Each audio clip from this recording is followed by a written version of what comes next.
Hello friends, welcome to Sathya சமையல். இன்றைக்கி நம்ம சத்யா சமையலில் ரொம்பவே சிம்பிளாக பண்ணக்கூடிய ஜீரா ரைஸ் எப்படி பண்ணுறதுன்னு பார்க்கலாங்க. ஃபஸ்ட் டைம் நம்ம சேனலை பார்க்குறீங்கன்னா மறக்காமல் சப்ஸ்கிரைப் பட்டன் ப்ரெஸ் பண்ணிக்கோங்க. இப்போ நம்ம வீடியோவுக்கு போகலாம். குக்கரில் 1 டீஸ்பூன் அளவுக்கு நெய், 1 டீஸ்பூன் அளவுக்கு எண்ணெய் சேர்த்துக்கலாம்.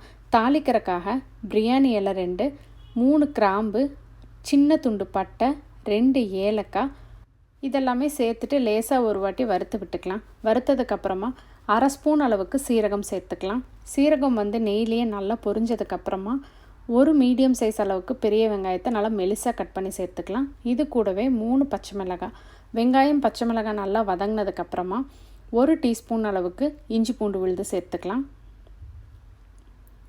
இஞ்சி பூண்டுனுடைய பச்சை வாசனை நீங்கிற வரைக்கும் நல்லா வதக்கி விட்டுக்கலாம்.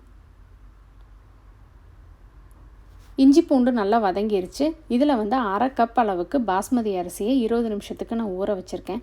பாஸ்மதி அரிசியை சேர்த்து இந்த நெய்யில் நல்லா ஒரு வாட்டி கலந்து விட்டுறலாம்.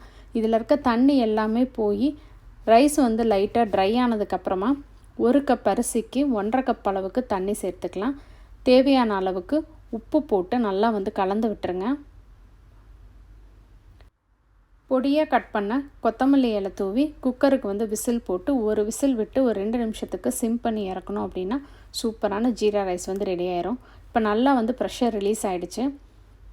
ரைஸ் பாருங்கள், உதிரு உதிராக ஒட்டாமல் சூப்பராக வந்திருக்கு. கண்டிப்பாக இந்த ரெசிபியை நீங்களும் உங்கள் வீட்டில் ட்ரை பண்ணி பாருங்கள்.